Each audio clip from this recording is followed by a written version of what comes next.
This is V from a Canadian RVer. Well, I'm there now. It's been a while since I was able to come back and work on my RV.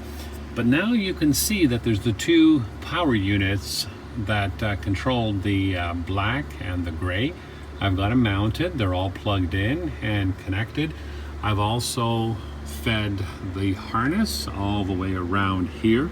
And what I've done is I've mounted the two controllers right on the door so you can stand up and control them from there. Now let me show you how they work.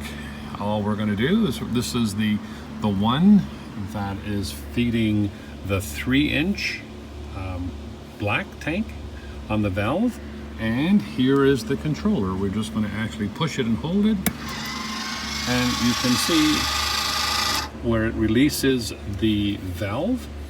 Pulled it out, and if you come back up to the door is the warning telling you that the valve is open. And then what we'll do is we'll push the other side, close the valve, and you can see it going back in, and coming back to the control switch, the light is off. The one for the 1.5-inch controller is right there. We'll do exactly the same thing, and you can see it coming out. It's out now, of course, releasing the water. We come back up to the door, and you can see that that one is indicating that the valve is open. So again, we're going to close this one, holding the button, come down to the valve is closed. So that completes our installation of our power valves on our drains.